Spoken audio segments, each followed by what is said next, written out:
Good Morning Liberty.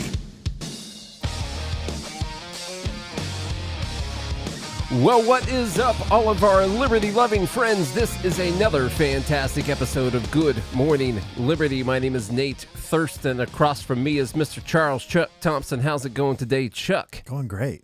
You know, every time I hear that intro song, I got to tell you, we might have influenced the #1 stream song for maybe that band. That Three Pill Morning. That song that the intro for the show, which we've been using for a long time, is from a band called Three Pill Morning, a band that Charlie used to be in and tour with. And I co-wrote that song. I opened for them. You did a couple times. I went ahead and said it before you did. I wasn't even thinking that, but thanks for reminding. I wanted to remind everyone, let them know that I opened for you guys. Yeah, specifically me. It was just me. Yeah, not my band. Well, actually, you weren't there. But I was. Well, physically, you were there. My body was there. Yeah, but my brain was hanging out with Sailor Jerry that night. Yeah, it was pretty bad. Yep. Anyhow, this is Good Morning Liberty. We talk about life, liberty, and the pursuit of meaning every single day of the week. When we want to, hit follow, subscribe, do all of those things. We've got maybe a short show, or maybe it's not a short show. We'll see how it goes. I did want to start with something funny before we talk about... I love funny. Yeah, we didn't exactly get called out by Constantine Kisin yesterday, who I had never heard of until the last couple days, but that's fine. But he did point out our video and say that it was low-quality thinking, and I'm not going to take that sort of low-quality comment lying down, okay? So we're going to talk about that right fast. But first, I wanted to start with this hilarious video of Elizabeth Warren going around where this guy from a show called Talk Easy, I believe is what it's from, is asking Elizabeth Warren about Joe Biden. I don't know how new this is. I guess we just opened the video a second ago. I didn't look to see what the date was, but it's hilarious. Listen to Elizabeth Warren try to squirm on this one. And I do like the comment on this video, the caption on this video, who says, faking it doesn't work anymore. Warren can't do long form because long form demands authenticity, and she has none. And that's true, and I think that's been one of the biggest issues with people on the left and Democrats, and the reason they weren't able to hit the podcast circuit really hard, at least with people who will ask real questions or have real conversations, because they really need to speak in sound bites, and they need to get their exact Democrat printed off talking points out there in front of everyone. And when you ask a follow-up question, the whole thing just falls apart. So I thought it'd be fun to start off with that for a nice Tuesday morning. Do you regret saying that President Biden had a mental acuity? He had a sharpness to him. You said that up until July of last year. I said what I believe to be true. And you think he was as sharp as you?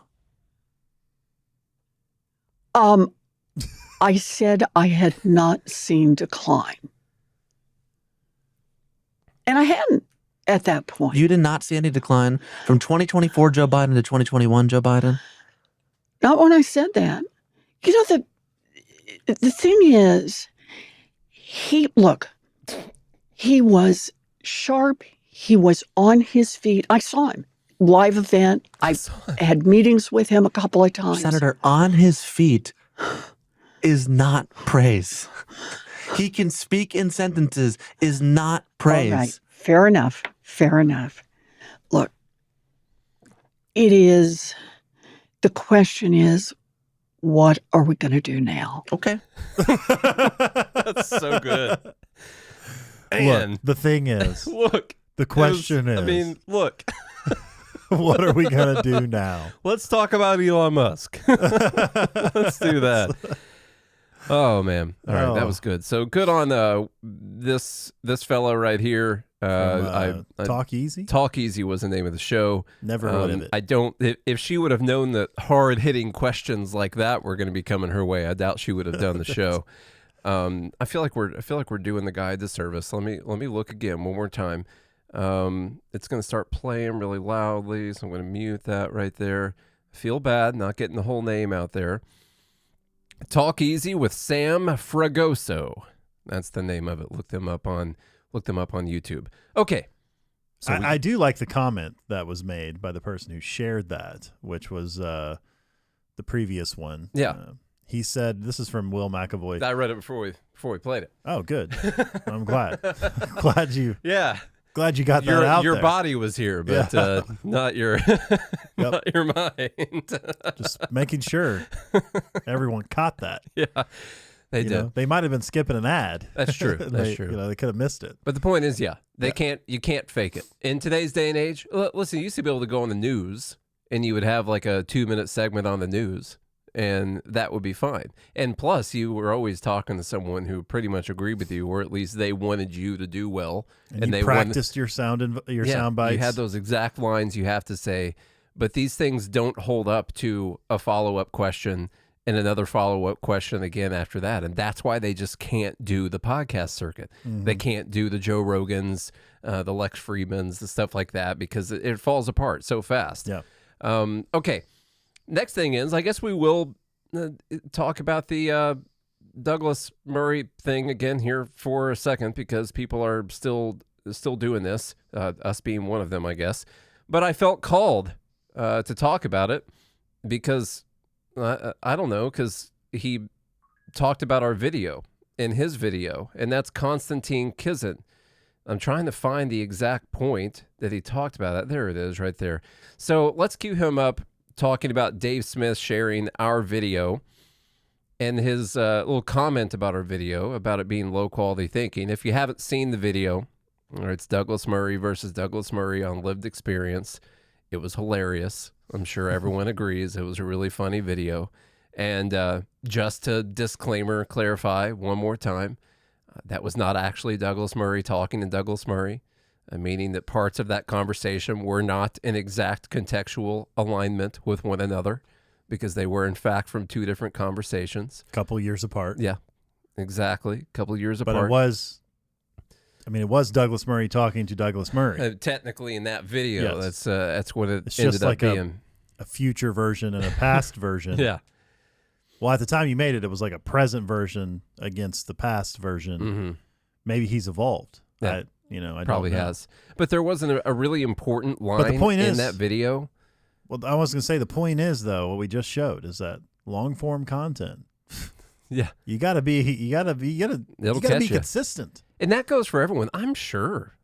Dude, we've done 1,537 episodes, 1,537 episodes, talking for almost an hour in every single one of them. Sometimes more. It's a lot of hours of content that we've done. And actually, it's more episodes than that. That's just where we started numbering them. So it's actually more episodes than that. And over that amount of time, I know that we've changed or evolved on a few things before. I can think of a couple that are on economic arguments that I've realized in the last year or so. I've, maybe wasn't entirely correct on back in like 2019 when we started going full on with all of this. I think I've always been correct. You were correct then and you're correct now, even if it was different stuff. Mash me up. Let's see if we can get to his comments on our video. I'm a prominent voice in the debate about Israel and Palestine without ever having visited the Middle East. The shock at the idea that someone ought to see things with their own eyes before commenting on them is palpable.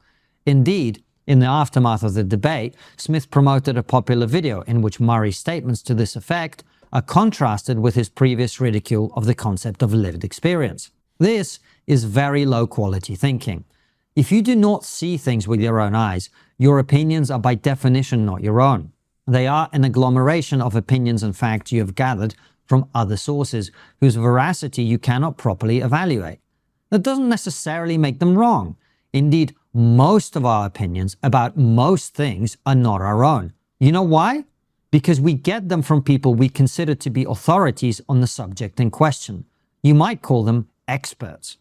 The great trick being deployed here is to allege that experts can't be trusted while relying on a different set of experts. On Ukraine, the non-expert Smith is using the ideas of people he considers experts like John Mearsheimer and Jeffrey Sachs. On World War II, the non-expert... What? And Scott Horton. Yeah, definitely Scott Horton as well. It almost seems like he contradicts himself in this entire thing. I mean, where is he getting this opinion piece from? Yeah. It's it's from experts that he trusts on the matter. And what's really funny is Douglas Murray just put out this book, and he's gone to Israel, and now he is telling people what he saw and what he believes about what's going on between Israel and Gaza right now. Probably not expecting all of his readers to go to Israel before they form their opinion after they read his book. It's probably to take his word for it, and they don't actually have to go there for themselves. Likewise, Dave Smith has formed his opinions off of many people who live in Israel or live in Gaza or have studied the region for a long time. And so, like Dave Smith said, it is a non-argument. There are people who have been there that agree with me and people who have been there that agree with you. The fact that Douglas Murray went to Israel on an IDF tour to see what they wanted him to see does not give him any special insight into anything. It really does not, any more than any other government propaganda gives you any special insight into what the government is doing. What I think is actually low quality thinking is the thought that you have to go see something for yourself before you can have an opinion. Yeah. Well, just imagine like you're a kid sitting in school and they're trying to teach you something about math or whatever. And you're like, well, I didn't build that sphere, so how do I know? Mm-hmm. And I don't even bake pies. So you're telling me that I take the radius, times pi r squared, and then cherries appear or something? That's like exactly how are you going to what it believe is. that?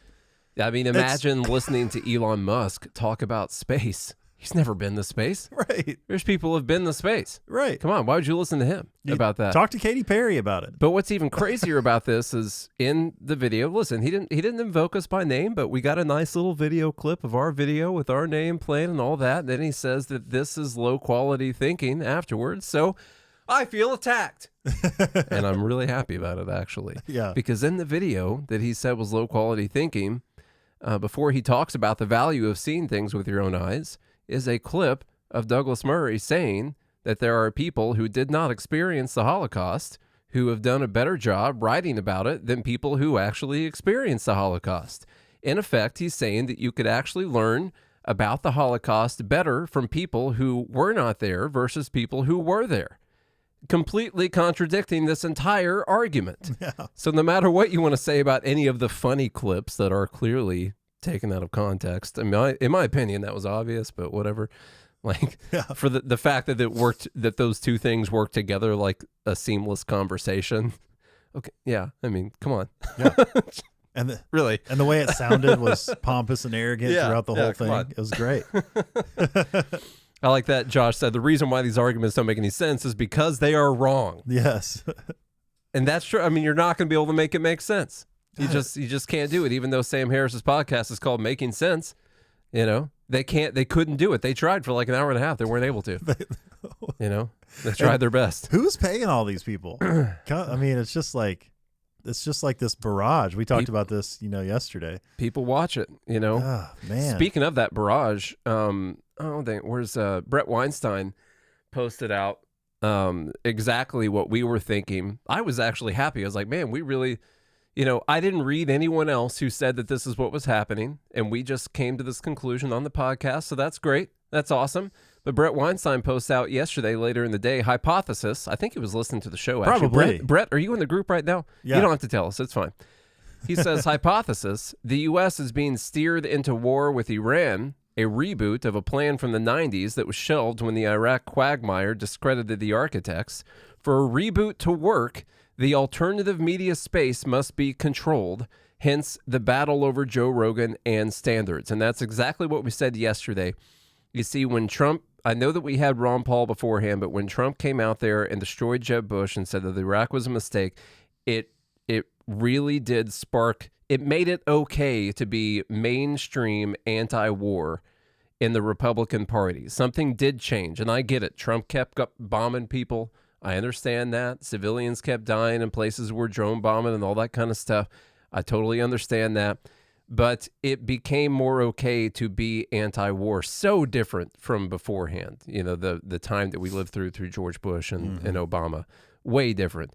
And Trump really made that okay. Well, and but I think Obama ran on anti-war too. I know, but then he was going to shut down Gitmo. Yeah, but that's always been fine to be anti-war on the left. That was always fine. Yeah, and true. Republicans were against Obama for being anti-war. You know, he needed to do the troop surge and keep the troop levels high and all that. And that's why we weren't able to win in Afghanistan and Iraq and all that kind of stuff.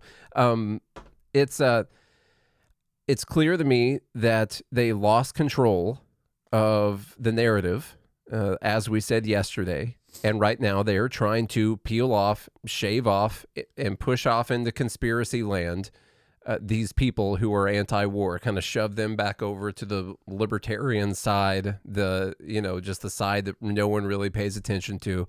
And so they have to try and discredit all these people who are being anti-war right now, because it's very important.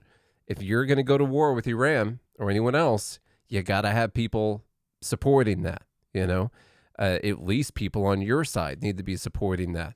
And so you got to stop these big names out here filling up people's heads with these crazy ideas, like our wars are not a good idea.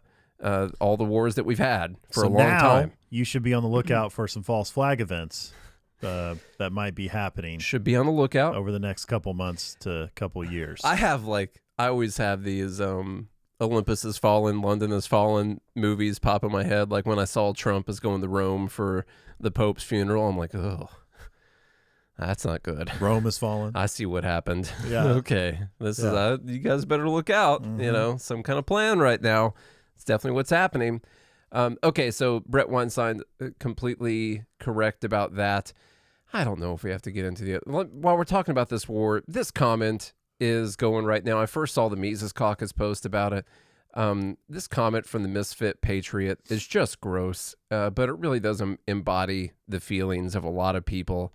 So it's Cernovich saying that, yes, Dave Smith frustrates them because he'll meet them where they are. Quote, "You've said killing kids is acceptable. How many dead kids are you okay with?" And then they panic and asking that question is against the rules. Well, this guy had a comment about this. He said, "I'm okay with as many dead kids as it takes to stop Hamas. You people sound like woke leftists trying to make an emotional argument so you can argue from a position of moral superiority. Imagine making the point of thousands of children dying just being an attempt at having moral superiority in an argument." Yeah. That's all that it's is. just an attempt. That's all that could be. Yeah. You might as well put a rainbow flag and pronouns in your bio. If you try to emotionally blackmail me, I will pull your effing card. What's that mean? Like man card? That's not good. I don't know what that is. Yeah. Literally every single Palestinian can die if that's what it takes to save Israel. How many kids were in Sodom and Gomorrah? God didn't give an F about how many because the number of people who were righteous was 0. Well, okay. Let's talk. Let's not have any questions about any of that. God made that decision. Yeah. Okay. Right. Just saying. Yeah. I'm pretty sure he rained fire down from heaven. I don't think that that Israel is God or the United States is God or Benjamin Netanyahu is God. We're not talking about a tornado ripping through Gaza. No, this is for the last 2 years. These are human men making a decision to kill people based on their own incentives on Earth here in the material realm of the worldly realm of Earth. That is how they are making those decisions. So that's a really stupid thing to say. What about the firstborn of the children in Egypt? How many children died in Hiroshima and Nagasaki? See, that's one reason that people keep talking about whether or not it was right to bomb Hiroshima and Nagasaki because, well, we did it then, Look at that. All of them. That's my acceptable cost. Palestinians raped and murdered 1,200 innocent people, took Americans hostage, F them, and their whole bloodline. You effing P words don't give an F about all the tragedies of the world until it's the people who chant death to America. F them and F you too. That's rough. Yeah. That's rough right there. It's I would say that's an emotional outburst. That is. It is. Yeah. I think, well, I would say. Is he making, I feel like he's making an emotional argument. It does here. seem like an emotional argument. Yeah. So my first response to this, because so many other people already did a good job responding to the morals and the war and stuff like that. I said, this psychotic genocidal maniac has ceded the moral high ground in every argument he engages in forever with one post. On top of everything morally wrong, he commits the obvious error of calling anti-war folks the woke left, and later condemns an entire group to death collectively simply because of their bloodline or their proximity to others in their city who committed heinous acts. Collectivism is a hallmark of woke leftist Marxist ideology. Steer clear of these people. They are not on the right side of history. So my first thing, because everyone else already talked about the war thing, is basically him deciding that this whole group of people needs to die because of where they are or what their bloodline is, and that's just not that ain't right. Okay, and then invoking God to do so. There's a little bit of a disgusting feeling I get when people decide to invoke God to do a thing. As if they're doing the Lord's work. Yeah. Yeah. As that they've decided that they're doing the Lord's work. And that's a dangerous thing, because a whole lot of people throughout history have probably decided that they were doing the Lord's work, and when in fact that they weren't doing the Lord's work. Hamas probably thinks they're doing the Lord's work. Thank you. So, Exactly. Yeah. They're following their book too, You decided your book's correct, and they decided their book is correct, and they're both doing the Lord's work. Therefore, you probably shouldn't rely on those things to make those kinds of decisions, especially like, well, God did this because no one there was righteous. I don't, like I said before, that's between God and those people. Yeah. If he wants them gone, he can make them gone immediately. But they believe that this is him making them gone. So it's a super dangerous thing to be arguing, for sure. I don't think that the acceptable cost is to kill everyone that exists there, especially only because they're Palestinian. Because after doing that, what makes you better than those people? Why you? Why are you better? You have more money, or you have allies that have more money and bigger bombs. I'm supposed to be happy that Israel won, I think, because they are the better people, because they are better people that you would want to exist in society and the world. Like, that's the decision you're making between these two groups of people when you're deciding whether or not to care about what's happening. You're like, well, it would be better, for those people. But if those people will willingly just wipe out women and children because of their bloodline, or because they share an apartment building with someone who did a bad thing, I no longer think that those are the good and moral people, and I start to not care about them winning, because I'm like, there are no moral and good and righteous winners of this war. Yeah. They're both terrible groups of people in that case. Yeah, and what are you doing 10 years from now? 20 years from now? You think this is going to lead to more peace? No, and that's the unless you kill everyone else but your group. That's been since there might even be people within your group that would be upset about that. There's no peace in that. Some of our listeners have commented, and said that we are more critical of Israel than we are of Hamas. And, yesterday we said Hamas should give up the hostages, and we'll see. I sort of still think that Israel would level the place afterwards. I think Israel can go into Gaza and, run some special ops missions and kill Hamas people. I think that's totally fine. But you should... all the training videos that military and police have, when you and you see these in video games too, right? I mean, you're trying to shoot the bad guys and not kill the hostages. Not kill the hostage. The whole point is to save innocent life. Innocent life. It's the whole point. And so what? I don't understand for an advanced military, the IDF, the Defense Federation of Israel. Whatever they're called. Israel Defense Force. Whatever. Yeah. It doesn't matter. I just made that up, but I think that's what it is. Those are the real P words. Because they don't want to... you're gonna launch your bombs from, somewhere else. Well, they're too scared of these Hamas fighters, You can't go in. You're you don't have the intelligence to go in and actually... Now listen, there are Israeli troops on the ground in Gaza, and there are people getting killed. You know, that does exist. They're not only bombing, but they definitely, it's more of a mop-up crew kind of thing. And it's, in some cases, I guess, literally.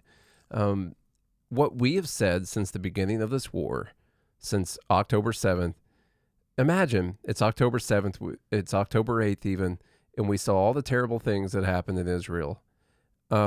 Israel had just a beautiful victimhood status after that, a real one, a real victimhood status after what had happened.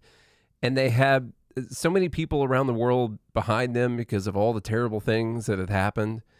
And they had a chance to... They had the moral high ground. They had the moral high ground at that moment. Of course, you have to ignore every single thing that happened before that. But for most people, the history did start on October 7th, and they had the moral high ground right there in that moment.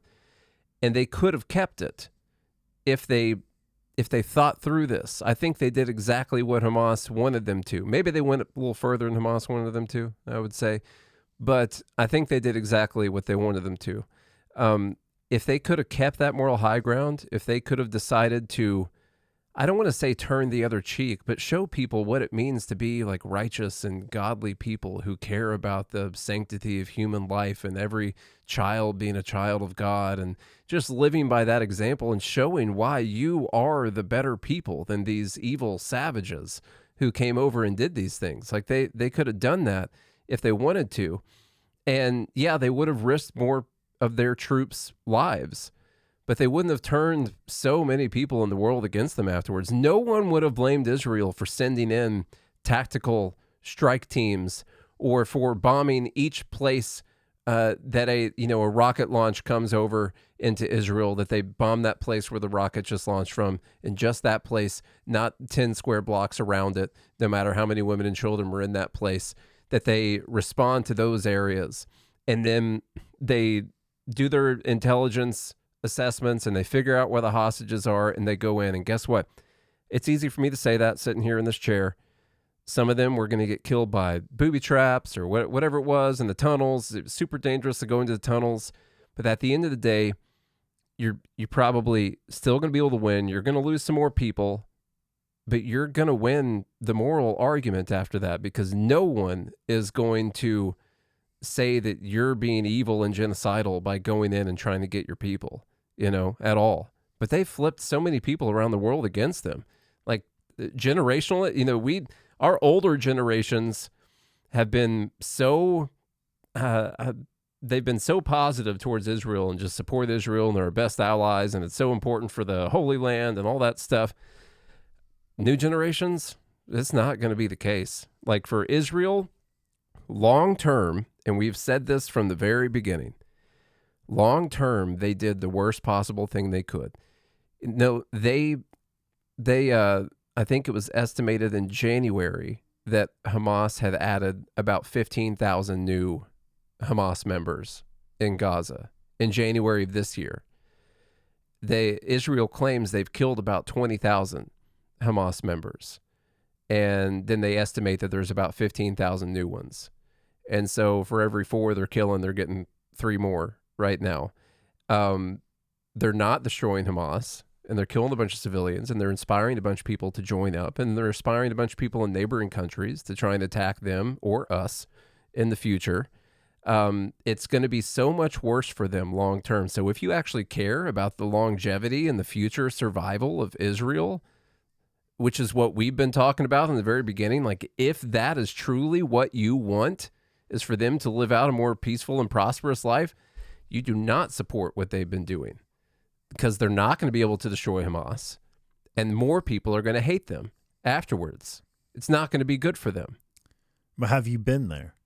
That was a great. You haven't been to the region. That's a great line. You've never been there. Yeah. Yeah. Have you been there? No, I have. I have not. I have not been there. Well, how did you know any of that? Anyhow, have you seen the tunnels? I know what I just said is way harder done than said, or easier said than done, as some people would say it. But well, that's too easy. They would have had to sacrifice more of their people, but they would have kept the moral high ground the whole time, and it would have been much better for them in the long run. Yeah, in the long run to do that. Yes. So anyhow, that's my thought on that Because matter. it's not just like, and this is what happens when you have like a vengeance mindset. I mean, I think the same thing of America. You know, like I think that Osama bin Laden got us to do exactly what he wanted us to do, which is fight a 20-year war in Afghanistan, which is what they got the Russians to do, by the way. Which Douglas Murray said is not true. Dave Smith brought that up, and Murray said it's not true. Okay. Oh, has he been there? No. Has Douglas Murray been to He's Afghanistan? been everywhere. It's been everywhere. Okay. Yeah, he knows everything. I mean, what? Okay. If it's not true, what happened?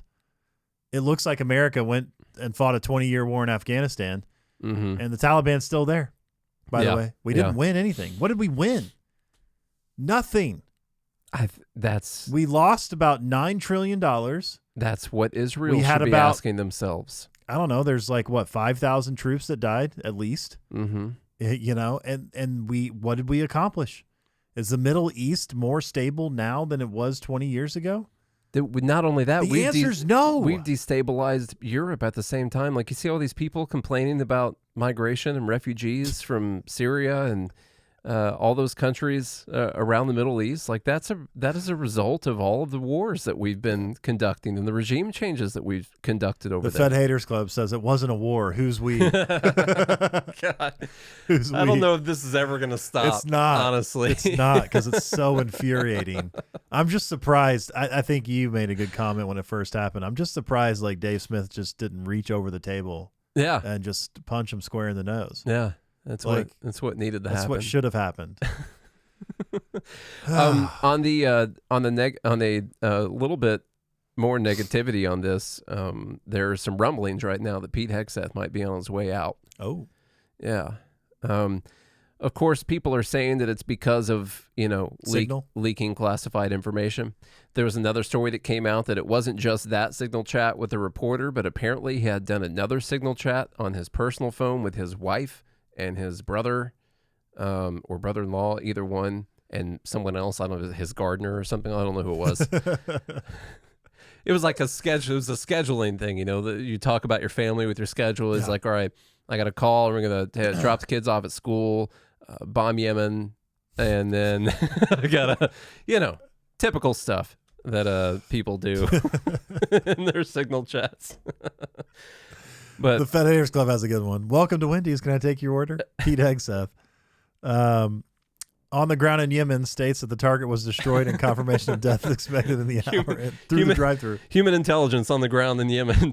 Yeah. That's good.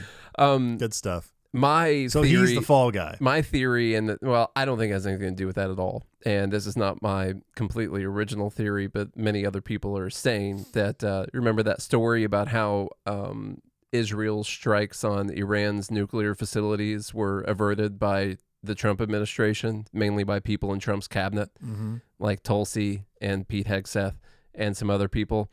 I think that, I think they want to go to war with Iran, and the guy who runs the Department of Defense doesn't, and so they're gonna get rid of him.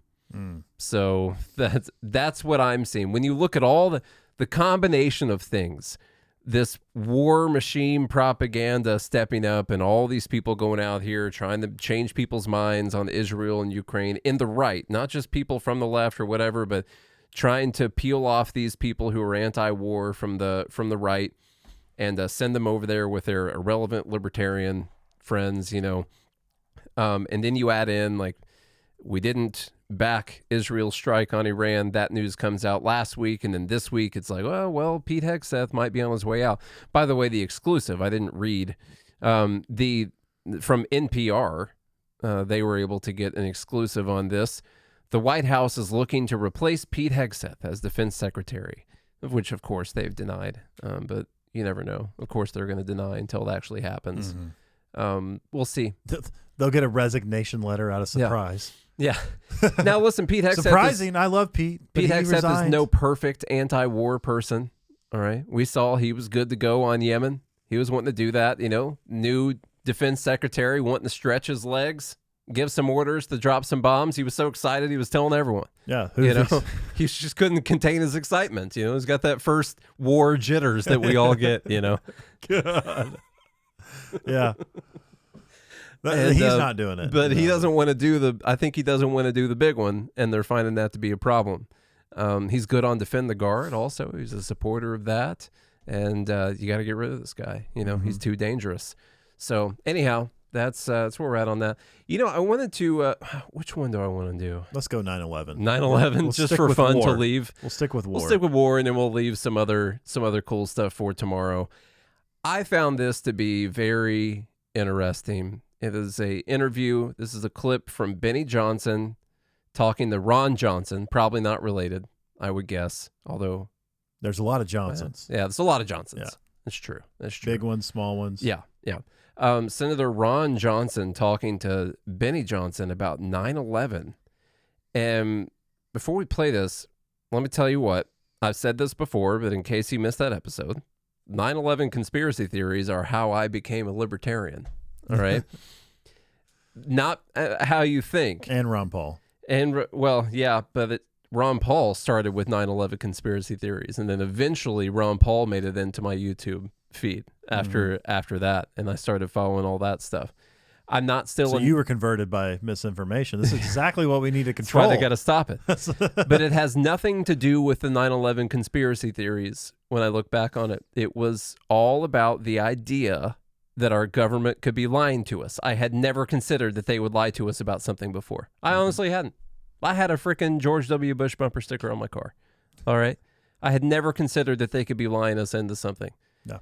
And when we thought Obama was being installed by the Islamic regime, and so there, to run America as president. And so there was a 9/11 documentary called Loose Change that was out. It might have even been on like Netflix or something. I'm pretty sure I streamed it somewhere, or maybe I watched it on YouTube. Probably that's where I was watching that.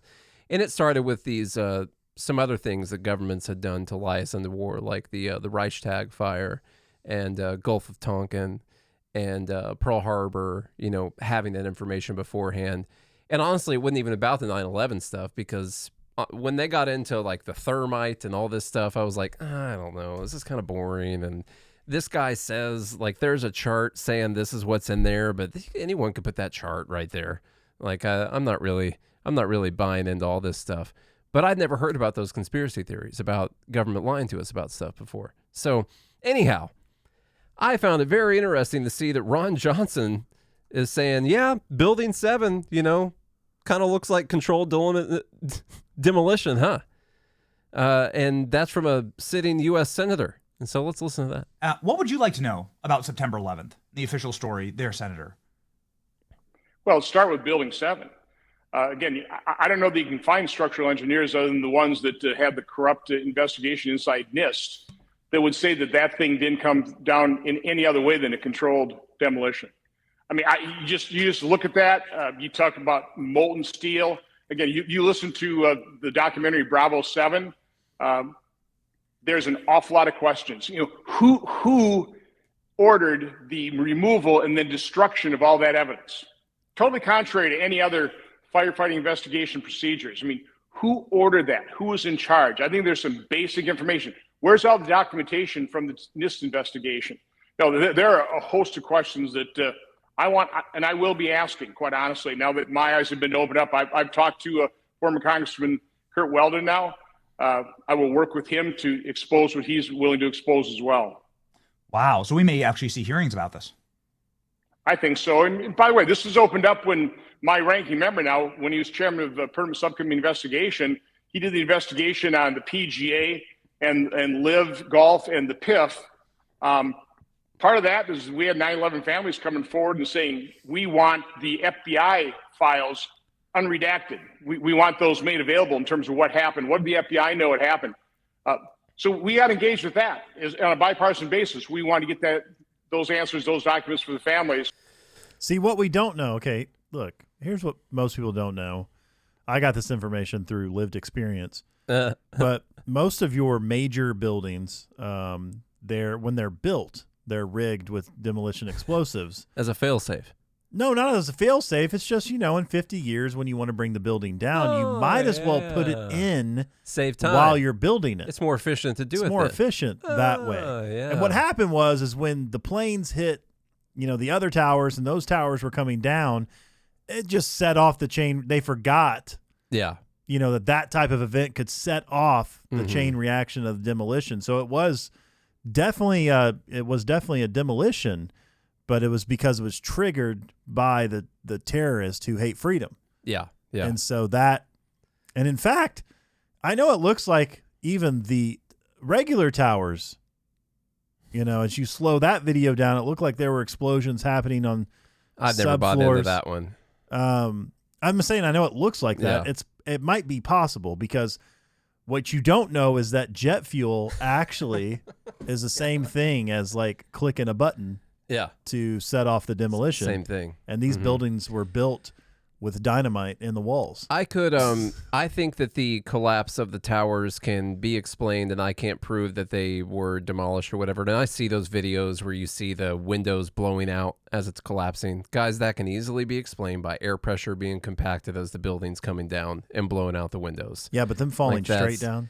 Straight down it's the pancake scenario. Remember how they were built in layers, just layers on top of one another. Yeah. And so it pancakes itself. And A tree is built in layers. Another thing to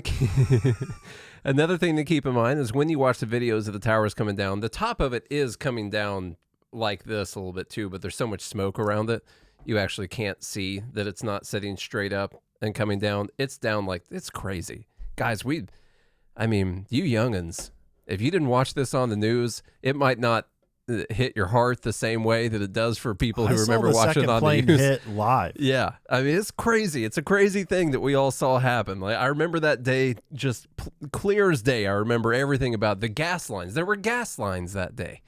We went to get gas because we weren't going to have gas anymore, and so we sat in gas lines for a couple hours that day because it was your last chance. Like it was ridiculous. I think you were already in high school. Yeah, I was in high school. Yeah, I was in seventh or eighth grade. But you remember Mr. Bramer? Mm-hmm. He didn't want to have the TV on. He was the only one. Yeah. Every other class. Our French teacher didn't want to have the TV on, and so some of the upperclassmen, not me, formed a blockade of desks around the TV and would not let her come to the TV to turn it off. And that was fine. Yeah. So I got this video going. Like I said, I think the towers, we can explain that. Building 7, that's sort of weird for that building to come just straight down like that. I mean, nothing hit it. It had some parts hit it and it was on fire for a little bit. But hey, I'm not a structural engineer and I've never been to Building 7. All right. So I can't really speak on this. I don't have any knowledge of this whatsoever. For me, as a layman, it looks super weird that it came straight down. And I just think it's nuts that a U.S. senator is saying, hey, I don't think you could find anyone other than the people that we paid to say what happened would tell you that was anything other than a controlled demolition. And that's something else, huh? So it is. Anyhow, that's we got to go. That's what we got. So is Trump going to promise the 9/11 files now that we're not going to get? I'm not sure. They'll come out right after the Epstein files, I'm sure. Just keep in mind with these conspiracy theories, like I did sort of go down that rabbit hole for a minute. But what I eventually landed on was, in any of these documentaries, you can make a really good case for anything that you want people to believe by only showing the things that you want to show in these documentaries. And especially when you don't have any knowledge of it, it is easy to trot out this expert who says that this is the only way this could have happened. And that's on both sides. You got experts on both sides of this say, yeah, of course it could have came straight down. And the other one's like, no, there's no way it could have came straight down like that. And so these documentaries, they will pick the person who's going to say, like a defense witness or something. They're going to pick the person that's going to say the thing that they want them to say. And what you got to remember is the most important thing is we need to defund our government. Yeah. That's the most important thing. We got to stop the spending and we got to stop the taxation because there's nothing we can do about any of it except for we got to stop letting these people take all our money and we got to stop letting them spend way too much money also. And remember, stop letting them bring our buildings down. Yeah. And that But I think defunding them is a good way to go. Yeah. It's the best thing to do. All right, y'all. Well, if you enjoyed today's episode, please share the show with a friend, a family member, or foe. Leave us a rating and review on Apple Podcasts and Spotify. Go to godhatesfeds.com, pick up some merchandise, or join gmail.com to be part of the Fed Haters Club. Visit the links in the show notes to support the sponsors that support this show. And if you do all of that, we'll be back again tomorrow. Hope you have a good day and a good morning, Liberty.